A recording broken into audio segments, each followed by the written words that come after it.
Sziasztok! Megnézzük, hogy mit lehet tudni a szeretett kedvesről, mi van vele, hogy van ő. A szokásos módon ezekre a kérdésekre keressük a választ, és arra is, hogy mit gondol rólad, mit érez irántad. És akkor kezdjünk is bele. Tehát a kérdés az, hogy mit tudhatunk meg az ő jelenlegi helyzetéről, gondolatairól. Mi az, amit most mi erről megtudhatunk? Mit lehet tudni erről a szeretett emberről?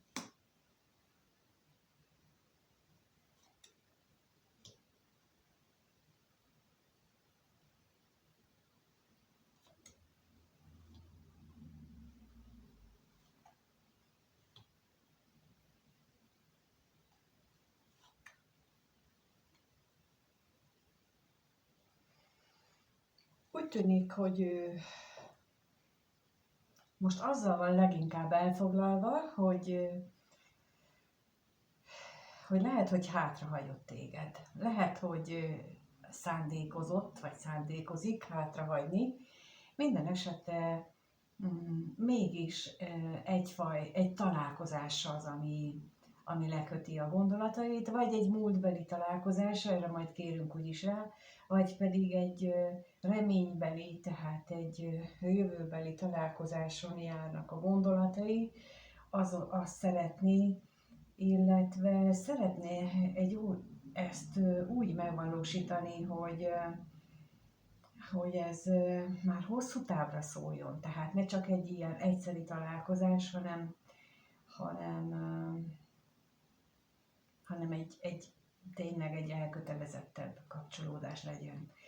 Az is elképzelhető egyes esetekben, de ezt majd egy másik videóban elemezem ki, de az is elképzelhető, hogy itt arról van szó, hogy ő úgy éli meg ezt a dolgot, mármint a kettőtök dolgát, vagy a szívének szeretett személy, vagy szívének kedves személlyel összhangban, hogy őt akkor most már hátrahagyta, és vele való találkozásokat is, és ő igazából egy elkötelezett kapcsolata iránt hűségét akarja bizonyítani, azt akarja erősíteni.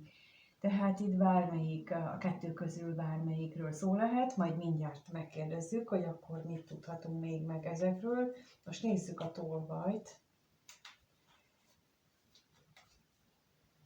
Ugye a tolvaj.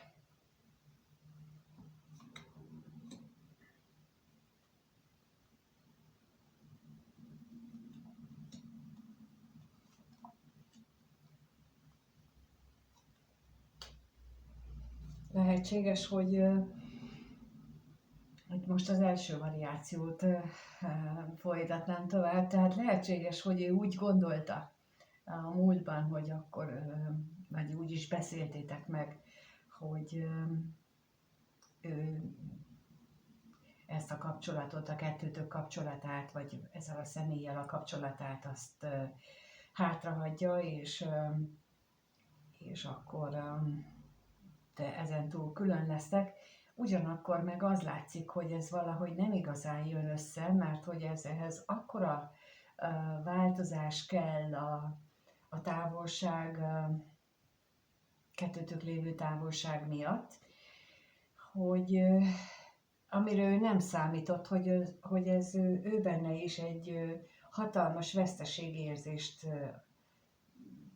alakít ki. Tehát, hogy ő azt gondolta, hogy ez könnyebb lesz, mármint így maga mögött hagyni ezt a kapcsolatot, könnyebb lesz lemondani rólad, viszont nem számolt azzal, hogy ez nem egyáltalán nem könnyű ez a dolog. Az ő részéről sem. Na nézzük itt a találkozást, vagy ezt a látogatást, hogy ez most múlt, jelen, jövő, vagy mire vonatkozik ez a látogatás itt. Mire vonatkozik itt ez a látogatás?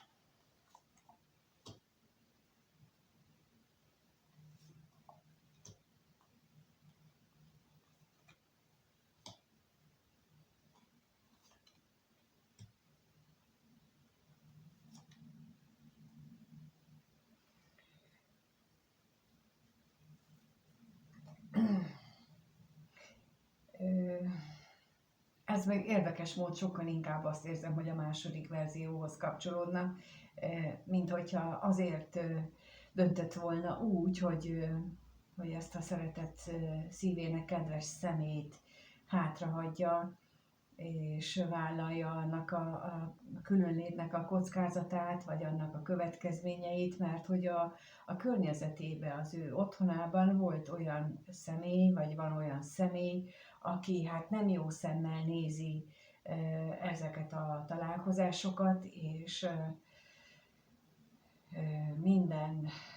mindent meg is tett annak érdekében, újabbnál újabb ötletekkel állva elő, hogy ezek a találkozások meghiúsuljanak, és ne történjenek meg. Na most nézzük akkor, mit jelent itt a hűség, mert azért én még szeretném tudni, hogy ez mit jelent itt nála most, hogy most a múlton rágódik, vagy...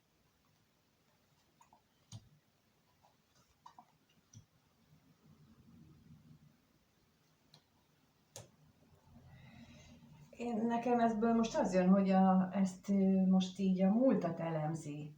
Tehát, hogy ezek a múltbeli események, és ez a hűség, amit mondtam, hogy egyfajta kapcsolathoz, vagy egy kapcsolathoz ő elkötelezett, afelé kitartóan ott van, bár ugye másfelé nézelődik, de mégiscsak ott van.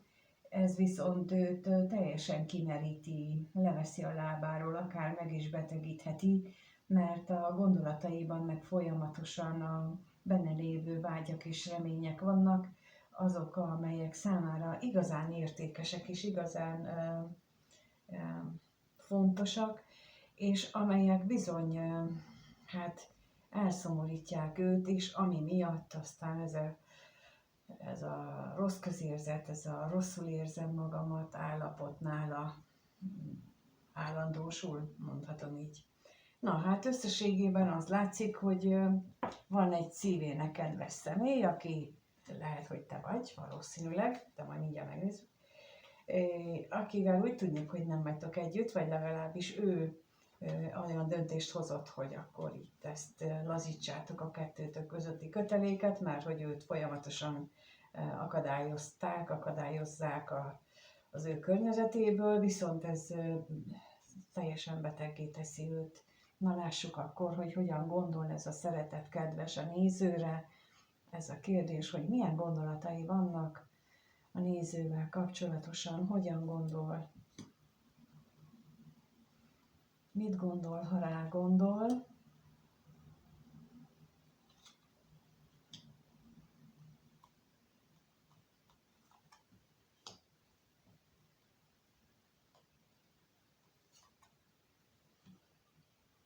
Hát nekem nagyon az a gyanúm, hogy amit az előbb elmondtam, hogy az rólad szól, mert nagyon magányos nélküled, nagyon rosszul érzi magát, és szeretné, hogyha ez nem így lenne, de ettől függetlenül még ez a helyzet. Én úgy látom, hogy akár még imádkozik is ezért,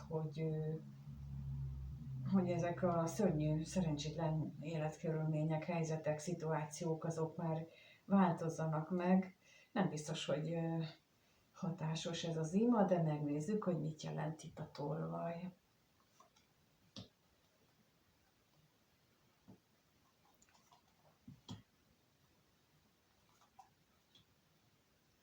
És a betegségre is kérek, mert hogy itt a tolvajnál azt látom, hogy ő tulajdonképpen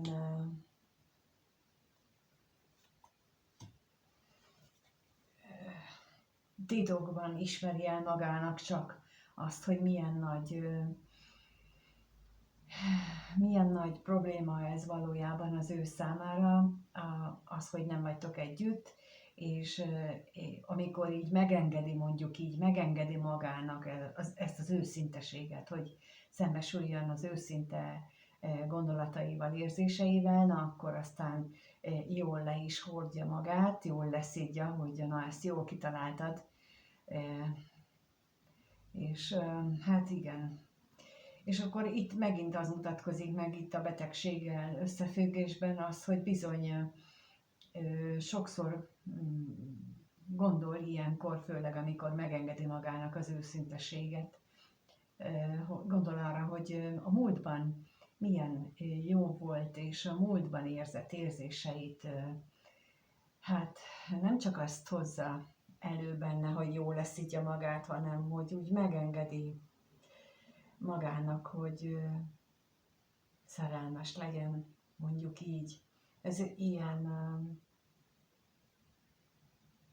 vannak ilyen emberek, akik így vannak, hogy így bizonyos időszakokban, vagy időkorlátok között engedik meg maguknak az érzéseket, és vannak, akik meg sosem engedik meg maguknak, hogy érezzenek. Nem tudom, hogy melyik a jobb, de ő most úgy látom, hogy minthogyha ebbe a cipőben járna, és nagyon, nagyon mély, és nagyon kitartó ez az érzés, ami benne van. Tehát nem véletlenül van az, hogy ő időről időre félreteszi azt a tiltakozását, hogy ezzel én nem foglalkozok, mert ez nem igaz, mert ez nem is így van, de hát nem tud nem foglalkozni vele. Na nézzük még a szerencsétlenséget, hogy arról mit tudhatunk meg.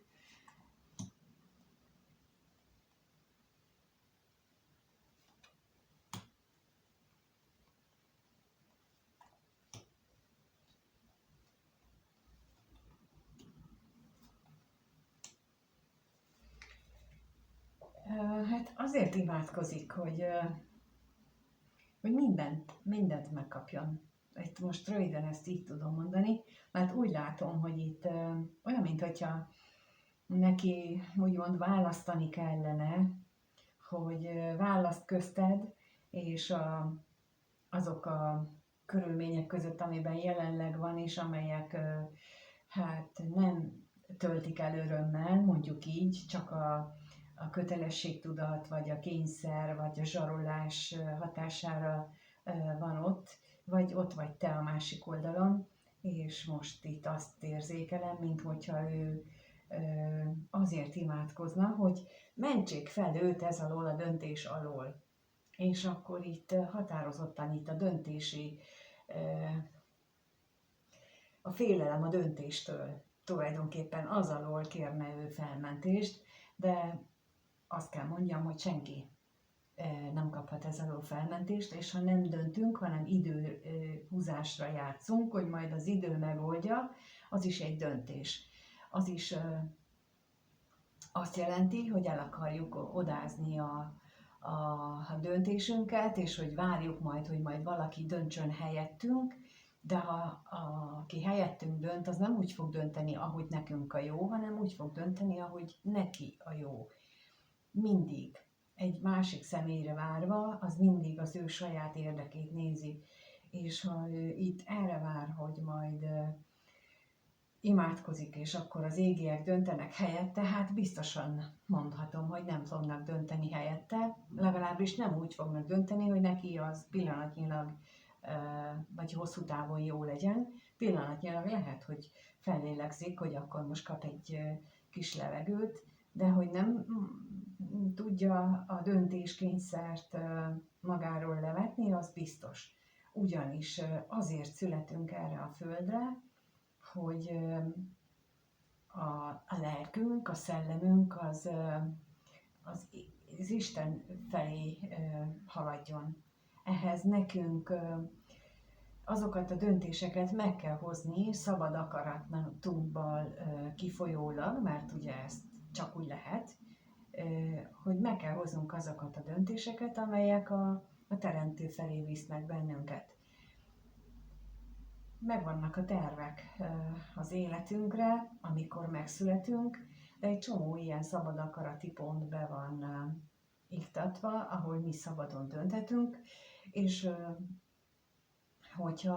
ha úgy döntünk, hogy másképp, mint ahogyan az el van tervezve, nincs ezzel semmi gond, lehet azt is, csak akkor majd osztályismétlés lesz.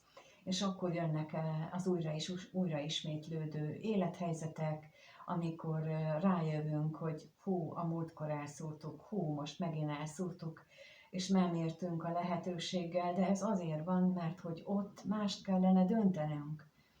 Tehát mindig, amikor azon vesszük észre magunkat, hogy már megint ismétlődik a helyzet, akkor az én tanácsom, illetve nem csak az enyém, hanem akik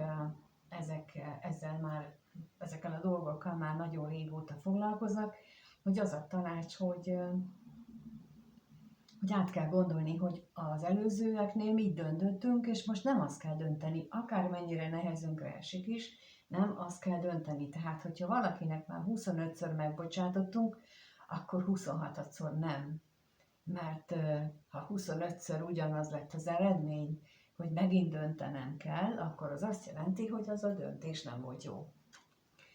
És nem fogják meghozni helyettünk, hanem például az imában, úgyhogy ezért is szoktam azt javasolni, hogy ne azt kérjük az imában, hogy mi mit szeretnénk, hanem azt kérjük, hogy legyen az, aminek lennie kell, amit az égiek akarnak, mert akkor ebből a mókuskerékből, ebből a negatív spirálból, vagy abból az élethelyzetből, amiben ott körbe-körbe haladunk, akkor ki tudunk lépni, ha ők olyan szituációt hoznak elénk. Persze mi még akkor is dönthetünk úgy, hogy maradunk a régiben, de akkor legalább jön egy új helyzet elénk, hogyha ezt kérjük.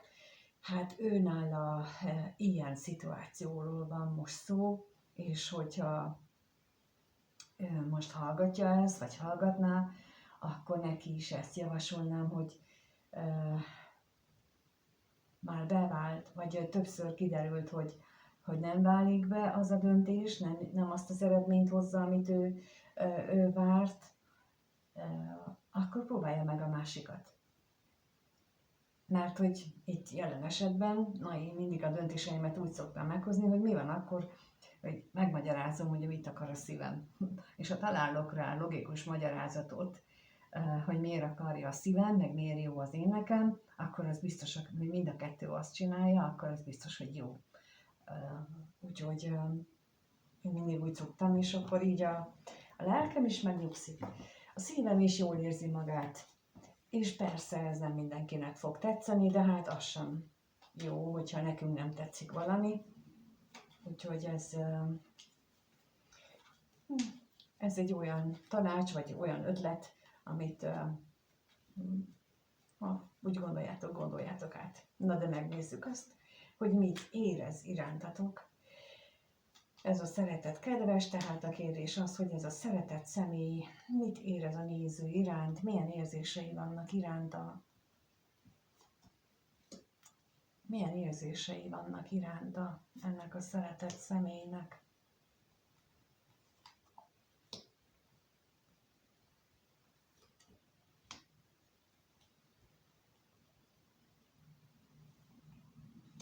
Hát láthatóan ugyanazok a lapok ismétlődnek, ugye? Mert talán észreveszitek ti is, hogy azt éli meg, hogy a különlét az számára az borzasztó, az nagy veszteség, az nem is tudja elgondolni, hogy ezt hogyan lehet így kibírni, mert a múltban olyan szuper emlékei vannak a múlttal kapcsolatosan, amit nagyon-nagyon hiányzik neki, és viszont ott van egyfajta elköteleződés is, ami őt arra készteti, hogy ne törődjön ezekkel az érzésekkel, ezekkel az emlékekkel, hanem vagy azzal is esetleg, amit ígéretet neked tett, vagy mondott, hogy ezt most így ne törődjön vele, mert ő neki mondjuk úgy, hogy máshol van dolga. És akkor ez itt, amit az előbb ilyen hosszasan taglaltam, arról beszél itt ez a hűséglapja, tehát, hogy ő még dilemmázik, döntenie kellene, de nem áll készen. Amikor nem tudunk dönteni, minden esetben arról van szó, hogy nem vagyunk felnőttek. Még gyermekek vagyunk, döntésképtelenek. A felnőttek, azok mindig tudnak dönteni. Akik még a gyermeki sérüléseiket nem tudták megoldani,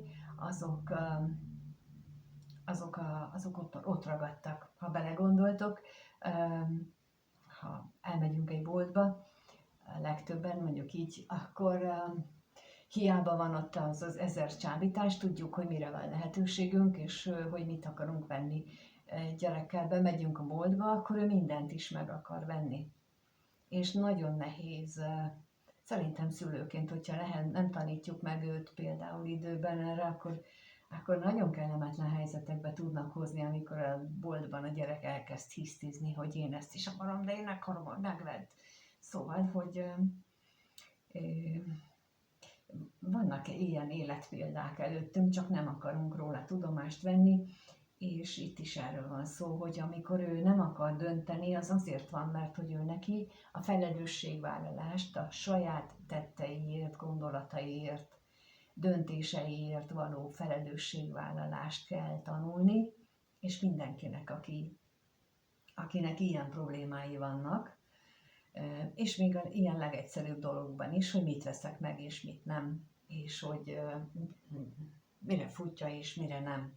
Itt minden esetben ez áll a mögötte, hogy a felnőtté válás megtörtént-e, a felelősségvállalásom megtörtént-e a saját életemért, a döntéseimért, és ha nem tudunk dönteni, vagy túl soká hezitálunk, vagy tele vagyunk ezzel kapcsolatosan félelmekkel, akkor ez mind azt mutatja, hogy bizony azon a területen az életünknek még gyermeki szinten viselkedünk. És ez mindenkivel így van, senki nem kivétel ez alól, mindenkinek vannak kisebb-nagyobb vakfoltjai, amik bizony ilyen szempontból meg kellene fejlődnie, és ezért mondtam például ott az előbb is, hogy hiába imádkozik valaki, hogy valamit történjen, vagy csináljanak helyette, meg az égiek az imában nem fogják, mert ő neki ez a feladata, hogy felnőtté váljon. Na, lássuk itt a veszteséget. Hogy milyen veszteséget élő meg.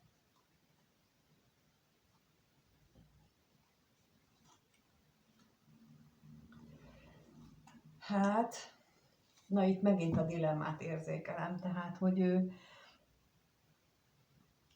nagyon hiányolja a találkozásokat, nagyon hiányolja azokat a régi sémát, a régi beszélgetéseket, találkozásokat, randikat, akár Mikinél mi volt a jellemző. Ugyanakkor pedig nagyon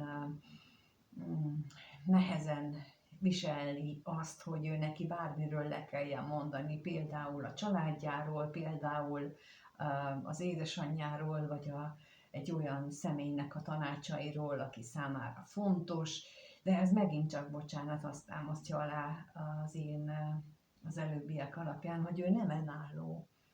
Tehát, hogy itt nem tudja azt mondani, hogy tudom, hogy ez ezzel jár, hogy ez nekem másik irányból ilyen meg olyan veszteséget fog hozni, de akkor arról lemondok, és akkor nem siránkozok amiatt, amiről lemondtam. Én ezt régen úgy fogalmaztam meg, hogy én nem bántam meg semmit, amit döntöttem. Mert hogy ott akkor én arra a döntésre voltam képes, és én azt hoztam meg, és tudom, hogy a döntéseim következményeit azt én döntöttem, senki nem befolyásolt, és akkor a döntéseim következményeit megviselni kell. Ha jó, akkor azt, ha rossz, akkor azt, mert akkor biztos azt kell megtapasztalnom. És ez nem azt jelenti, hogy így hárítom a felelősséget, hanem azt jelenti, hogy én pont azt hoztam meg, amit meg kell tapasztalnom utána. Ő viszont megint csak azt látom itt, hogy ő ebben a szempontból nem elég érett, nem elég felnőtt, és neki ezt meg kell tanulnia, és mindenkinek. Tehát, hogy így nem mutogathatunk másra, mert hogy ők azt mondják, meg hogy ők ezt várják tőlem. Amíg ebben vagyunk, az addig a belső gyermeki sérüléseinkkel küzdünk, azoktól kell megszabadulni, azokat kell megvizsgálni, hogy például miért van az, hogy nehezen tudunk dönteni. Van egy ilyen gátló parancs, hogy ne gondolkozz, gyerekkorban nagyon sok mindenkinek azt mondták, hogy ez nem a te dolgod, ez a felnőttek dolga, te ezzel ne törődjél, majd mi megoldjuk.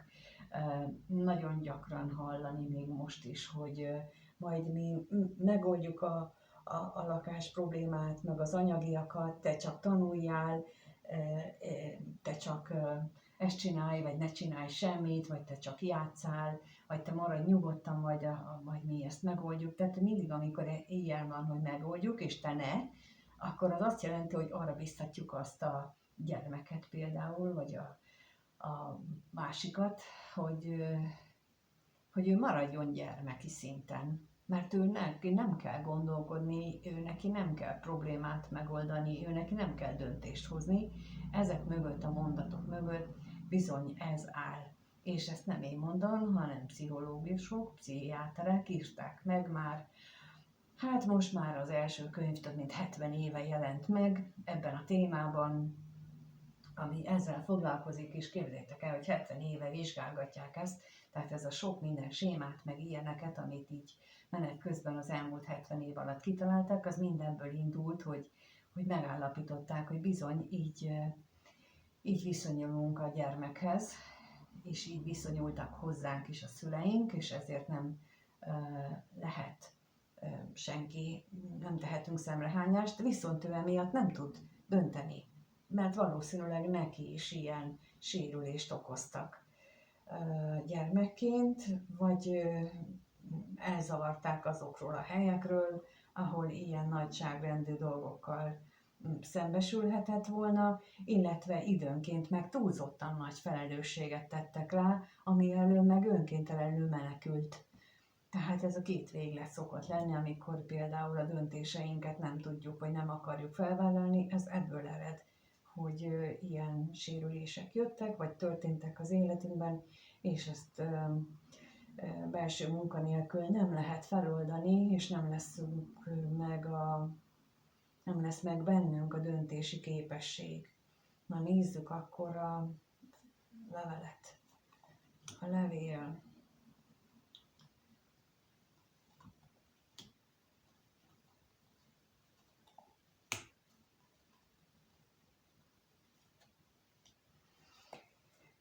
Hát olyan ígéret ez, én nekem most az jön ebből, hogy őt olyan ígéret köti, vagy olyan dologhoz ragaszkodik, amit valahol a lelke mélyén ő tudja, hogy nem igaz. És a sorsot okolja, mint akadályt, mint aki állandóan őt olyan akadályok elé állítja, amit ő nem tud megugrani.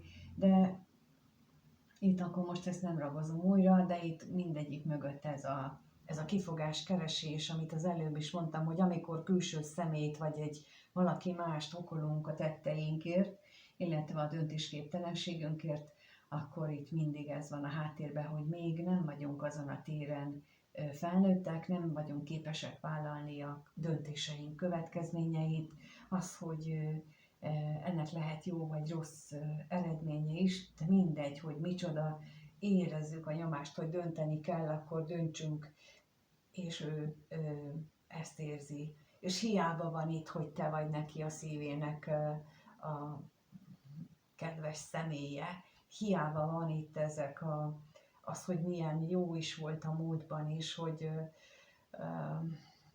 milyen szép és tiszta érzései vannak veled kapcsolatosan, ha ő nem tudja eldönteni azt, hogy ő mit akar igazából.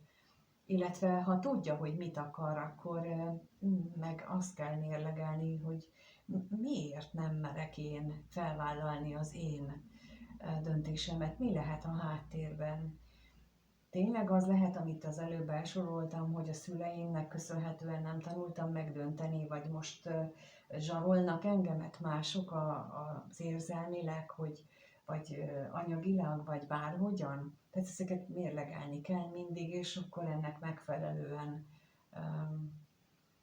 lehet túllépni rajta. Na, megnézzük akkor, hogy mire lehet számítani a következő néhány napban, egy hétben, ettől a szeretett személytől a néző mire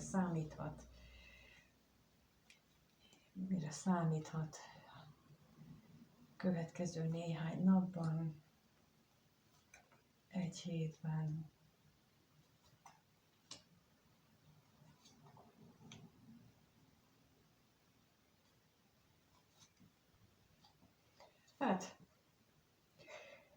továbbra is ott lesz a dilemma, talán jól látszik, amiről eddig beszéltem, hogy vannak az érzései, amelyek nagyon erősek, és van az a másik oldal, aki lehet egy személy, lehet egy körülmény, de az a lényeg, hogy ez itt egy döntési szituáció, a mérleg egyik serpenyője, a mérleg másik serpenyője, 5 meg 5 van középen, és gondolkodik, és mit tegyen, és ez nem ad neki már semmit, ez a körülmény, ez a személy, ez a semmi,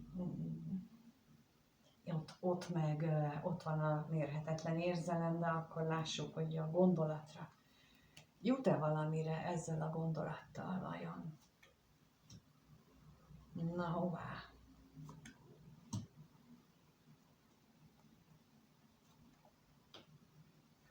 Hát igen, én most itt azt látom, hogy a hite erősödhet neki, az imádságokba menekülhet, és ott fejtheti ki a reményeit, ott mondhatja el az imáiban a reményeket, és ahogy mondtam, hogy lehet, hogy ott várja, ugyanez volt a legelején is, hogy lehet, hogy ott várja az, hogy ő imádkozik azért, hogy döntsenek helyette, és hogy oldják meg helyette a problémát. Itt megint csak elmondom, hogy ha ilyen szituáció van, akkor úgy oldják meg, hogy úgy alakítsák a dolgokat, hogy az égi akaratnak, az isteni akaratnak megfelelő legyen.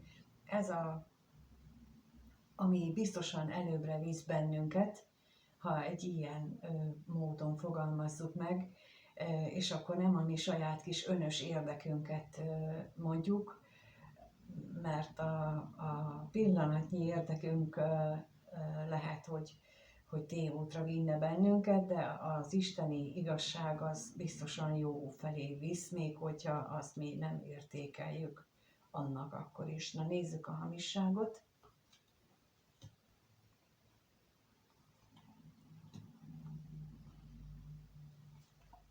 Édesem megpróbálja becsapni magát azzal, ugye, hogy ő nem is annyira vágyakozik, vagyis szóval, de hát mégis ott van az a mérhetetlen vágy, az, hogy veled legyen, hogy együtt legyetek, és hogy ennek ne legyenek olyan hátulütői, amit ő nem tud elfogadni, fel kell nőnie, nincs más választása, úgy látom, a kevés pénzre kérnék szépen.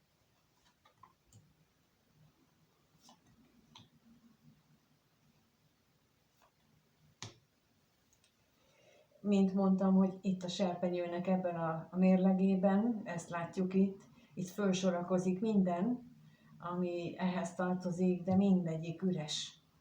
Tehát, hogy hiába sorakozik fel ennyi minden, ez mind üres, értéktelen, úgy értve értéktelen, hogy nem tudja kompenzálni azt a másik oldalt, és pont ez azért van itt az, hogy ő ennyire próbálna imádkozni, és ennyire próbálna a hitbe menni. És most itt közben jutott eszembe, hogy még a jövő héten, meg még utána is néhány napig 6 bolygó retrográd, és az azt jelenti, hogy amikor ilyen hátráló mozgásban, látszólagos hátráló mozgásban vannak a bolygók, akkor mindegyik arra akar bennünket rá vezetni, némelyik kényszeríteni is, hogy nézzük meg, hogy mivel nem döntünk, mi az, amit nem akarunk látni, mi az, amivel nem akarunk foglalkozni, mi az, ahol szemellenzőt teszünk fel, és becsukjuk a fülünket, és nem akarunk tudni róla. Nem véletlen, hogy 6. Tehát a 6 bolygó is ilyen mozgást végez, tehát nagyon-nagyon fontos időszakban vagyunk, és még egyet, hogy amikor visszafordulnak, tehát amikor megállnak a látszólagos hátráló mozgásukban, akkor viszont mindig kreálnak eseményt azoknál, akiket ez érint. Ugye ez például nem mindenkire vonatkozik, pillanatnyilag nem mindenkire vonatkozik, mert hogy az, akiknek ez a születési képletével valamilyen összhangban van, csak azoknál fog ez jelentkezni, viszont náluk biztosan fog valamilyen eseményt kreálni. Hogy jó vagy rossz, az attól függ, hogy lesz-e előtte döntés a részéről, vagy pedig itt várod a csodát, mert a csoda az hát általában még vacakabb helyzet. És megint azt mondom, hogy én elemeztem így a saját döntéseimet, illetve döntésképtelenségemet, miután ezeket már mind megtanultam és ráébredtem, és visszamenőleg sok-sok évre, több évtizedre, és rádöbbentem, hogy tényleg mindig kaptam lehetőséget, mindig ott voltak az érzések, ott volt ez a menekülő imádság is a részemről is, és sosem az jött, amit én igazából szerettem volna, hanem egy sokkal nagyobb, de mélyebb tanító szituáció, és most már látom, hogy pontosan olyan időpontban következtek be azok, amikor fordultak a bolygók visszafele. Nagyon elképesztő, tehát ahhoz valamennyire ismerni kell az asztrológiát, hogy lássuk azt, hogy mennyire tökéletesen ki vannak dolgozva az életünk szituációi előre, a születésünk előtt. Tehát, hogy így én 30-50 eseményt néztem végig legalább, és aznak mindegyiknek ott van szinte percre pontosan a születési képletemben a lenyomata, és hogy engem ott akkor arra fog kényszeríteni, ha én előtte nem hozom meg azt a megfelelő döntést, és illetve ha meghoztam, akkor pedig egy más jellegű dolognak van ott a lenyomata. Szóval ezt így kevesen látják, mert kevesen nézik ilyen szemmel a horoszkópokat, meg az asztrológiát, de valójában ez a lényeg benne az én értelmezésemben, hogy segítsen már bennünket túllépni ezeken a gyermeki sérüléseinken, és ez meg azért jó, hogy látom, mert mármint, hogy így pszichológusi szemmel is nézem, hogy a kettőt így párban látom, és az, hogy milyen fizikai, meg hétköznapi események sorához kapcsolódnak ott a bolygóállások és azoknak a hatásai, és ezt a teremtő és annak a csapata, aki ezt létrehozza, ők nagyon pontosan tudják. De ez meg egy teljesen máshol vívő történet, ami nagyon hosszú, és olyan nagyon szépeket lehetne, vagy tudnék erről beszélgetni, vagy mesélni, de olyan nagyon szép a teremtő világa, amit létrehozott. Nagyon összhangban van, és én ezt áhítattal nézem minden nap, és szeretném minél több mindenkivel megosztani, ezért is csináltam most a Black Friday 50%-os kedvezményes időszakot. Ha gondoljátok, akkor most éljetek ezzel a lehetőséggel. November végéig tudtok időpontokat kérni, meg eseményeket, kurzusokat igénybe venni, akik így az elején, az a tapasztalatom, hogy akik így az elején jelentkeznek, azoknak viszonylag gyorsan tudok időpontot adni, akik a végén, azok meg hát bizony több időt kell, hogy várjanak, de mindenképpen a lehetőség itt van, és éljetek vele. Köszönöm egyébként, hogy itt vagytok és megnézitek a videót, köszönöm a kommenteket is, és amikor olyanokat írtok, ami szerintem fontos lehet másoknak is, oda mindig válaszolok is azt, hogy azzal kapcsolatosan mi az én véleményem, például az, hogy milyen a világlátásom, ezt teljesen nyilvánosan felelhető könyvekből és ismeretekből alakítottam ki, meg nem csak én, hanem már meglévőket is, csak ez nem annyira, ezt nem szokták így tanítani, mert ez nem annyira jövedelmező, mondjuk így. Azokat tanítják, azokat lehet ilyen iskolákban, meg mindenhol spiri iskolákban megtanulni, nekik jövedelmező, nem a szellemi fejlődés irányába ható cél, nem az a cél elsődlegesen. Például én a Bibliából is nagyon sok mindenre ébredtem rá, mint ahogy az asztrológia is benne van a Bibliában. Ha hiszitek, hanem már ott, annak idején, ott írták le az asztrológiai képleteket is, hogy hogyan kell vele dolgozni, csak hát jó sok részét kiszedték belőle, és már csak néhány van benne, de azok még benne maradtak, mert valamiért, vagy a szövegkörnyezet miatt, vagy bármilyen másokból nem, azt gondolták, hogy az nem jelentős már, de benne van az is. És például ilyenekre szoktam válaszolni, így konkrétan odaírva, de ezért is mégis köszönöm, hogyha írtok, és mindenféle megjegyzésnek örülök, ahogy a like-nak és mindenféle interakciónak is, a hype-nak is, a feliratkozásnak is, és azt kívánom, hogy mindenki nek a lehető legjobban alakuljanak a dolgai, amíg nem találkozunk legközelebb. Úgyhogy minden jót, sziasztok!